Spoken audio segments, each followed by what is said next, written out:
اعوذ باللہ من الشیطان الرجیم بسم اللہ الرحمن الرحیم۔ مومنین اور جوانان، ہم نے آپ حضرات کے سامنے پیش کیا تھا کہ نماز کی نیت اور عام طریقے سے بھی نیت کے بارے میں آپ حضرات کے سامنے مختصر طور سے ذکر کیا تھا کہ ہر عمل کے لیے نیت ضروری ہے اور نیت خالصتاً للہ ہونی چاہیے، یعنی انسان کی نیت جو کام بھی کرے اللہ کے لیے ہونی چاہیے۔ اس کے آگے ہم نے آپ سے عرض کیا تھا کہ ہم آپ کے سامنے نماز کے مستحبات پیش کریں گے۔ عام مستحبات جو ہیں وہی آپ کے سامنے پیش کیے جائیں گے اور ان کی طرف توجہ کرنا چاہیے، غور کرنا چاہیے اور ان مستحبات پہ عمل کرنا چاہیے تاکہ محسوس ہو کہ جو عبادت ہم کر رہے ہیں وہ واقعاً صحیح طریقے سے اور ڈھنگ سے ہم عبادت کر رہے ہیں۔ پہلی چیز تو یہ ہے کہ نماز گزار جو نماز پڑھنے والا ہے اس کے لیے مستحب ہے کہ وہ عقیق کی انگوٹھی پہنے،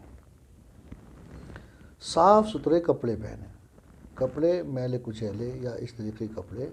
ایک نمازی کے نہیں ہونے چاہیے، بلکہ صاف ستھرے ہوں اور خوشبو لگائے تاکہ نماز میں اس کا دل لگے۔ اول وقت نماز پڑھنا بہت بہتر ہے، اول وقت سے جتنا قریب ہو اتنا ہی بہتر ہے، یعنی اگر اول وقت نہ پڑھ سکتا ہو اور تاخیر ہو رہی ہے اسے تو جتنی بھی جلدی ہو سکتا ہو اتنی جلدی اپنی نماز کو وہ ادا کرے،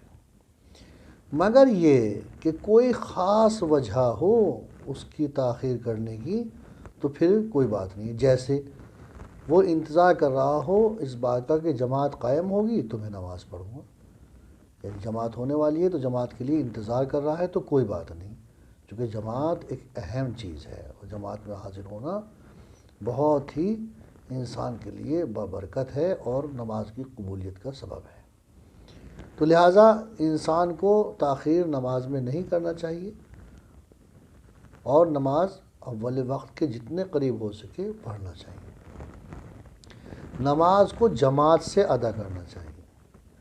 جو کہتے ہیں کہ اگر جماعت میں ایک شخص کی نماز بھی قبول ہو گئی تو پوری جماعت کی نماز قبول ہے،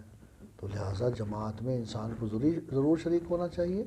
مستحب ہے کہ انسان نماز جماعت کے ساتھ پڑھے۔ اسی طرح اذان اور اقامت کہنا کہ دونوں کے درمیان ایک مختصر سا فاصلہ ہو، اذان کہے پھر اقامت کہے، اذان کہے تھوڑا سا فاصلہ کر لے مختصر سا اور اس کے بعد پھر اقامت کہے، فاصلے میں چاہے تو وہ سجدہ کر لے، چاہے وہ اگر کھڑا ہے تو بیٹھ جائے، یا اگر کھڑا ہے تو ایک قدم آگے بڑھے، اور بہتر یہ ہے کہ نماز گزار اذان اور اقامت کے درمیان دعا پڑھے، جو دعا ہم نے آپ کے سامنے پہلی ویڈیو میں پیش بھی کی تھی، اس دعا کو پڑھیں۔ بہتر ہے کہ انسان اس طریقے سے اذان و اقامت کے فاصلے کو اپنے کامیاب کرے۔ اذان کے بعد ائمہ طاہرین سے منقول دعائیں پڑھنا، جو ائمہ طاہرین سے منقول ہے دعائیں وہ دعائیں پڑھنا، ورنہ کم از کم صلوات انسان پڑھیں۔ یہ جو دعا ہم نے پیش کی تھی آپ حضرت کے سامنے مشہور و معروف دعا ہے وہ اذان کے بعد کی، لہٰذا وہ دعا پڑھیں۔ نماز کے لیے سفید کپڑے پہننا مستحب ہے، جہاں تک بھی امکان ہو انسان کے پاس وہ